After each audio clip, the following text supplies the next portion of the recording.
घणनि बंगले में हाणे उन ते लतीफ़ सरकार त अॼु खां 1500 साल अॻे चई वियो, पर मुंहिंजो ईमान आहे त लतीफ़ जी अख ॾिठ पे ऐं सूर्य ते ई चयो आहे त पतंगनि पह कयो मिया मथे मच ॾिसी लफ़्ज़ न लुछिया सड़िया मथे सच सदा गजन गच वेचारनि विञाया।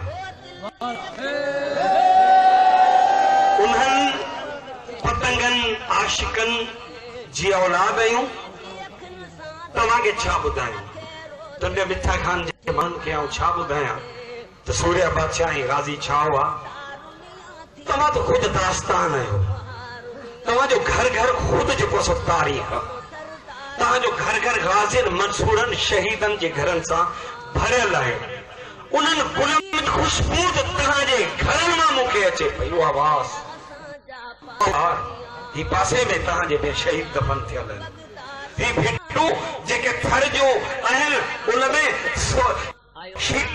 गाज़ी सोहराब फ़कीर जी अॼु बि जेका उहा ललकार ऐं हिननि गुनाहगार कननि सां ॿुधण शहीद शेखे जा उहे मुक़ाबिला अॼु बि मुंहिंजे मंज़र ऐं अखियुनि जे साम्हूं आहिनि। ही सांगर, ही सिधोरो, ही मक्खी, ही मेला, ही मुल्क त मंसूरनि जो। हिन खे ॿियो केरु तव्हांखे जेको आहे सो सम्झाईंदो? तारीख़ जी का ज़रूरत कान्हे। ऐं असांजी वेड़ तमामु मुआज़रत सां तमामु असांजे उन दोस्त मुक़रर खे जेको जमायती त कोन्हे हिमायती आहे। असांजी ही वेड़ वतन ऐं इस्लाम जे लाइ जेका असां सम्झी आहे, असां जेका हुरन सम्झी आहे, उहा न ज़मीन जे लाइ हुई, न सियासी कुर्सी जे लाइ हुई, न इन ठपे वारे वोट जे लाइ हुई, न भिटनि मक्खी ऐं थर जे ज़मीननि ऐं मिल्कियतनि लाइ हुई। असांजी जंग जी असांखे ख़बर कान हुई, मुर्शिद जो हुकुम थियो असां लड़ी पियासीं। उहा फिकिर त पोइ सम्झ में आई जॾहिं सूर्य बादशाह गाज़िन जा टोला गणग बंगले में पिया आया। सूर्य बादशाह जी जॾहिं बि फ़कीरनि खां ॻाल्हि पुछो था पाण फरमाइनि था सूर्य बादशाह गणग बंगले में कुर्सी मुबारक रखियो वेठा हुआ। फ़कीरो कीअं ॾिठो? चई ॾखिणे पासे सूरत मुंहुं मुबारक करे वेठा। हर माण्हू ईअं चवे थो, सम्झ में ईअं अचे थो त ॾखिणे पासे खां वॾो गेट हो, ओलहंदे पासे खां बि दरी हुई, ओभरदे पासे खां बि दरी हुई। माना पीसे कुर्सी मुबारक रखियो वेठा आहिनि। साम्हूं गाज़िन जा टोला अचनि था ऐं पाण जेको सो उन्हनि खे भर्ती कनि पिया। फ़कीर ॿुधाइनि था हिकिड़ो पनो हिकिड़ी डायरी पाण वटि रखियल हुई। माण्हू खे नज़र मां कढंदा हुआ, लिखंदा हुआ। छा लिखंदा हुआ का ख़बर कान्हे। नाला लिखंदा हुआ, माण्हू जो वज़न लिखंदा हुआ, माण्हू जी सूरत पढ़ंदा हुआ, मुस्तक़बिल पे लिखियो, तारीख़ पे लिखियो, मुस्तक़बिल पे लिखियो। पर आउं चवां थो त हिन धरती जे माण्हुनि जे लाइ उहो पैगाम ऐं फिक्र पे लिखी त जेकॾहिं तव्हां मुंहिंजो पैगाम ऐं सम्झो त पोइ तव्हांजे लाइ जन्नत जा 7 दरवाज़ा खुलियल हूंदा। जेको पैगाम न सम्झो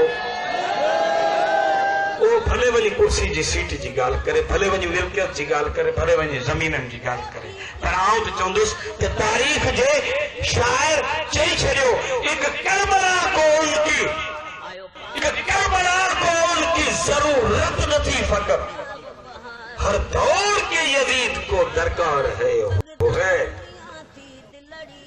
1921 में कोट वारा बादशाह बेस्त गिड़नि था तख़्त ते, जेको पगदार पागारो सैयद कायम शाह, सैयद मोहम्मद सिबगतुल्लाह शाह हाशमी हुसैनी जलाली पद पे वेठा।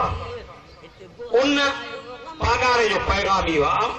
आम माण्हुनि वटि वञूं था, जमात जे फ़कीरनि वटि वञूं था, उन्हनि गाज़ी में शहीदनि जा पोयर बि मिलनि था, जेके दुनिया जी हवा लॻण खां पोइ उन्हनि खां पुछूं था त बाबा ही सॼी तारीख़ तव्हांजे वॾनि जी आहे, उहा पुछणु अचूं था त पोइ उहे चवनि था यार असांखे मिलियो छा?